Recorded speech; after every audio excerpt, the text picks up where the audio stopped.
Hello students AP set 2025కి సంబంధించి ఎవరైతే MPC third counselling కోసం ఎదురు చూస్తున్నారో అలాగే బైపీసీ ఫస్ట్ కౌన్సిలింగ్ కోసం ఎదురు చూస్తున్నారో ప్రతి ఒక్కరైతే వీడియో ఎండ్ వరకు చూడడానికి అయితే ట్రై చేయండి. ముఖ్యంగా చూసుకున్నట్లయితే థర్డ్ ఫేజ్ కౌన్సిలింగ్ ఉంటే సార్ మాకు ఎవరెవరికి ఉంటుంది, అసలు అంటే ఎవరెవరు ఎలిజిబుల్ అని అయితే చాలామంది అయితే అడిగారనమాట. ఈ అప్డేట్ అనేది 100% అయితే మీరు మిస్ కాకండి, వీడియో ఎండ్ వరకు చూడడానికి అయితే ట్రై చేయండి. అలాగే బైపీసీ స్టూడెంట్స్ కూడా ఒక చిన్న అప్డేట్ అయితే తెలిసింది.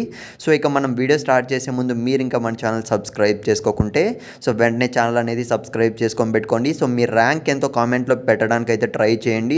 ముఖ్యంగా థర్డ్ ఫేజ్ కోసం ఎవరు ఎదురు చూస్తున్నారో ఆ స్టూడెంట్స్కి అయితే చెప్తున్నా. ఎందుకంటే ఈ థర్డ్ కౌన్సిలింగ్ అనేది మీకు సీట్ వస్తుందా రాదా అన్న దానిపైన మీ ర్యాంక్ మీదే డిపెండ్ అయి ఉంటుంది, ముందే చెప్తున్నా.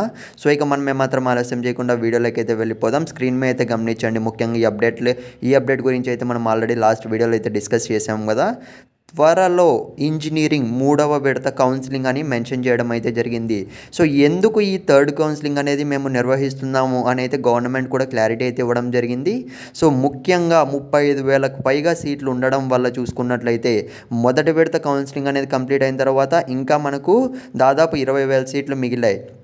తరువాత ఫైనల్ ఫేజ్ కౌన్సిలింగ్ కంప్లీట్ అయిన తర్వాత చూసుకున్నట్లయితే తర్వాత 10,000 సీట్లు అనేటివి మిగిలాయి. మొత్తం చూసుకున్నట్లయితే క్యారీ ఫార్వర్డ్ చేయగా స్పాట్ అడ్మిషన్స్కి అయితే ఇచ్చేస్తామని అయితే చెప్పారు.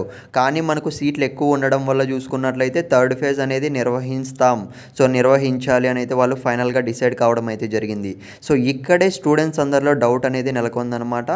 అసలు థర్డ్ కౌన్సిలింగ్ ఉంటే సార్ ఎవరెవరికి ఉంటుంది, in case first phase second ఫేజ్లో సీట్ రాని వాళ్ళకే ఉంటుందా, లేదంటే సీట్ వచ్చిన వాళ్ళకు కూడా ఆప్షన్ అనేది పెట్టుకునే ఛాన్స్ ఉంటుందా, లేదంటే ఫస్ట్ ఫేజ్లో నాకు సీట్ రాలేదు సెకండ్ ఫేజ్లో సీట్ వచ్చింది నాకు ఛాన్స్ ఉంటుందా ఉండదా, ఇలా చాలా డౌట్స్ అయితే అడుగుతున్నారు.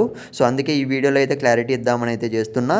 ఇక్కడ క్లియర్గా చూసుకున్నట్లయితే మనకు గవర్నమెంట్ నుంచి ఎక్కడా మెన్షన్ చేయలేదు ఈ పర్టికులర్ విద్యార్థులకు మాత్రమే ఉంటుంది అని అయితే. ఇక్కడ మీరైతే అది గమనించాలి. కాబట్టి ఫ్రెండ్స్ నేను చెప్తున్నా ప్రతి ఒక్కరికి అయితే థర్డ్ కౌన్సిలింగ్ ఉండే ఛాన్స్ అయితే కనపడుతుంది. కానీ వెబ్ ఆప్షన్స్ ఏ విధంగా పెట్టాలో నెక్స్ట్ వీడియో అయితే చేస్తాను.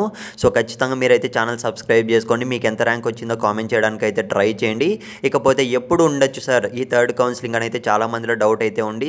సెప్టెంబర్ 6th లేదా 7th అయితే స్టార్ట్ అయితే ఛాన్స్ అయితే ఉంది. అంటే అప్పుడు మనకు నోటిఫికేషన్ అప్డేట్ వచ్చే ఛాన్స్ అయితే ఉంది. ఇకపోతే ఈ విషయం పక్కన పెట్టినట్లయితే బైపీసీ స్టూడెంట్స్ చాలామంది అయితే అడుగుతున్నారు అసలు మాకు ఎప్పుడు ఉండొచ్చు సార్ అని అయితే కౌన్సిలింగ్ అనేది. బైపీసీ స్టూడెంట్స్ చూసుకున్నట్లయితే సెప్టెంబర్ 3rd వీక్ ఆల్రెడీ నేనైతే చెప్పా కదా లాస్ట్ వీడియోస్లో. 3rd వీక్ స్టార్ట్ అయ్యే ఛాన్స్ అయితే కనపడుతుంది అనమాట. మీరు కూడా రెడీగా అయితే ఉండండి ఏ విధంగా వెబ్ ఆప్షన్స్ ఇవ్వాలి అని అయితే. మీరు తప్పులు అయితే చేయకండి, మళ్ళీ మీకు సీట్ అనేది మిస్ అవుతుంది. నెక్స్ట్ వీడియోలో అయితే కలుద్దాం. All the best.